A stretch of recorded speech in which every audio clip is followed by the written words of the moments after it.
นี่หมดสมเขากำลังขนอาหารการกินขึ้นไปกำลังขนเศษอาหารขึ้นไปห้างเขาเนาะผู้ใดมีกำลังหลายกับคนเอาตัวนี้ใหญ่ไปผู้ใดมีกำลังน้อยๆก็เอาคนเอาสิ่งเล็กๆน้อยๆขึ้นไปเนาะเช่นคือข้าวบ่อเขาก็ได้เศษอาหารอันนี้เป็นเศษอาหารก้นบาทที่มันเหลือจากสมณเณรพ่อแม่ครูบาอาจารย์สัตว์เอามาถอกไว้เส้น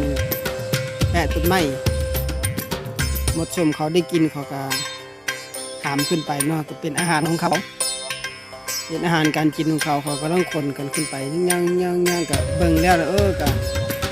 เห็นก็จะแพงกันนะครับเป็นจะแพงกันเนาะ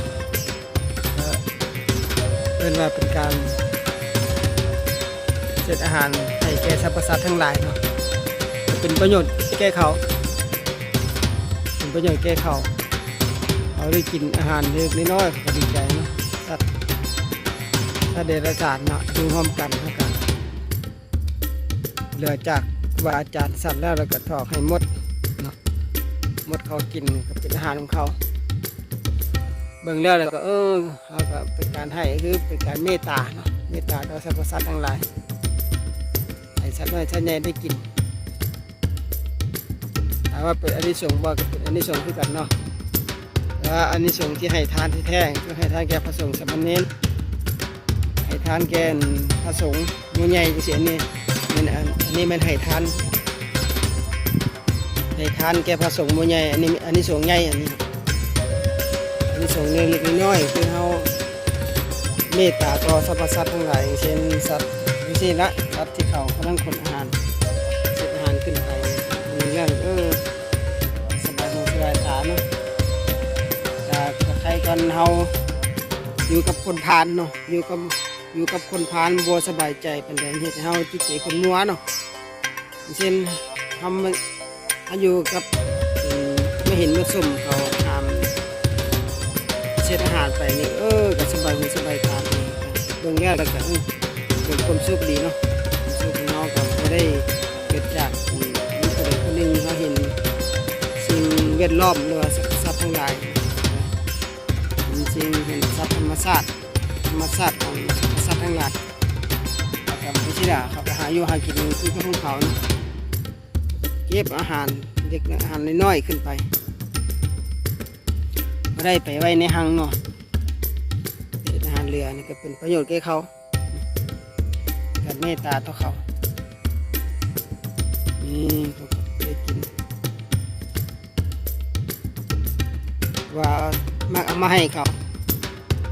เสร็จมันเสร็จเหลือเด็กเอามาไว้ให้เขากองให้เขาให้แมวแน่ให้หมาแน่ให้ไก่แน่จนว่าเสร็จอาหารเหลือที่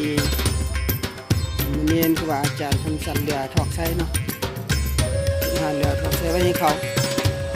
ก็ได้หางปลาไปเนาะมีข้าวมีเศษหางปลาไว้ให้เขาคนกันไปเบิ่งแล้วเป็นแต่เรื่องเป็นแต่แพงเนาะเรื่องกับเบิ่งแล้วกัน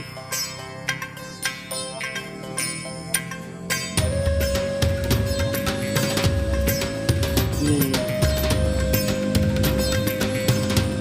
เราจะเห็นว่าเขาช่วยกันได้ดีเขาจะช่วยกันถ้ามันคนเขาหามกันจังซี่นี่ก็แบบใส่เสียงดังเติบใส่เสียงดังห้องเสียเลยเนาะ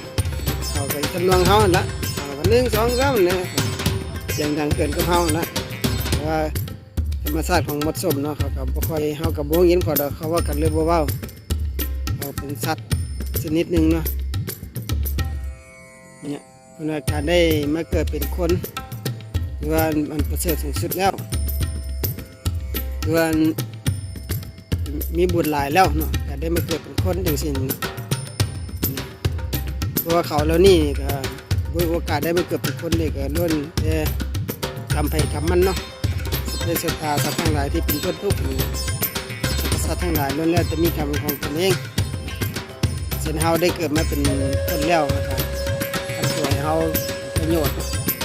นี่คือเขานี่ก็ถามว่าเขาเป็นสัตว์บ่เขาก็บ่เป็นเขาก็บ่อยากเป็นอย่างเงี้ยแล้วด้วยวิบากกรรมของเขาเนี่ยเขาไม่เป็นอย่างนี้สิทั้งอาหารขึ้นไปถ้าบัวเอาเศษอาหารมาทอให้เขาก็ล่อซอกหาอยู่หากินของเขานะครับแต่ว่าเขาเอามาทอไว้ให้เขาเนี่ยก็เอาไว้ก็ทิ่มเน่าไปซื่อเนาะเอามาให้สัตว์น้อยสัตว์ใหญ่กินก็ดีไปอย่างนึงการเมตตาเขาอนุเคราะห์สัตว์น้อยสัตว์ใหญ่ไปนึงแล้วเราก็ง่ายกับมวนก็สบายหูสบายตาดีมวนไปน้องเขาอยู่กับสัตว์นี่สิเนี่ยก็เพลินดีเหมือนเขาเลี้ยงเขาไว้เลี้ยงสัตว์เอาหักสัตว์เหมือนกับเขาเลี้ยงหมาเลี้ยงแมวนั่นแหละเขาเลี้ยงเขาก็หักเขาเนาะอันนี้คือกันแต่ว่ากูว่าเอามาให้เขาเสร็จอาหารเลี้ยงมาให้สัตว์ให้เขาได้กินให้กินปลาไว้มันนอนบนเหม็นเลยใช่เขากินเขาคนขึ้นไปก็ช่อง YouTube คนนี้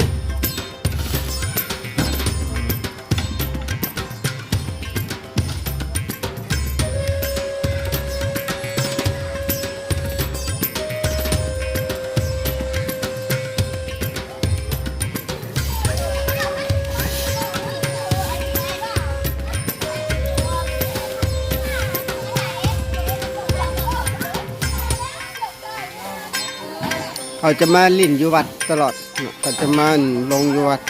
3 มื้อ 4 มื้อนี่เนาะมีฤาษีเด็กน้อย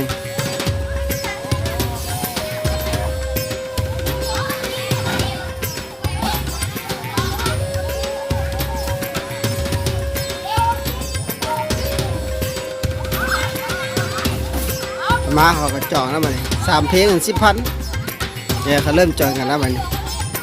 มาแล้วเปิดเพลงใส่แล้วแล่นแล้วบัดน้ำบัด